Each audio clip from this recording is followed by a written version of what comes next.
Di balik kehijauan hutan tropika Asia Tenggara, tersembunyi pemburu senyap yang ditakuti, ular kapak. Berbisa, tenang, dan licik.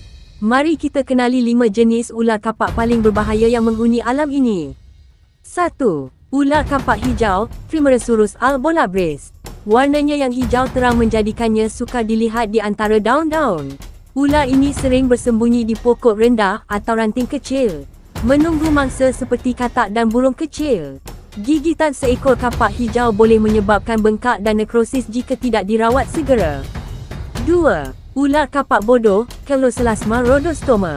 Namanya mungkin kedengaran lucu, tapi bisa ular ini bukan perkara main-main.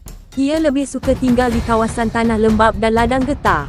Pergerakannya perlahan, tetapi apabila terancam, serangannya pantas dan tepat. 3. Ular kapak pulau, Trimeresurus peperomaculatus.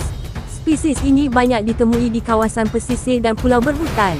Kulitnya mempunyai corak keunguan yang cantik. Namun kecantikan itu menyembunyikan racun hemotoksik yang mampu merosakkan tisu manusia. 4. Ular kapak gunung, Trimeresurus monticola. Ditemui di kawasan tinggi dan sejuk. Ular ini jarang ditemui manusia, tetapi tetap berbahaya.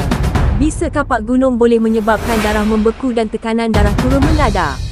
5. Ular kapak ekor merah, Trimeresurus erythrurus. Dikenali dengan hujung ekornya yang merah menyala. Ular ini sering memancing perhatian mangsa di antara daun-daun hutan. Ia menggoyangkan ekornya perlahan, seolah-olah seekor serangga, lalu menyambar dalam sekelip mata. Setiap spesies ular kapak memainkan peranan penting dalam ekosistem, mengawal populasi tikus dan haiwan kecil. Namun, di tangan manusia yang tidak berhati-hati, bisa mereka boleh membawa maut. Berhati-hatilah, kerana di setiap rimbunan hijau, mungkin ada mata kapak yang sedang memerhati.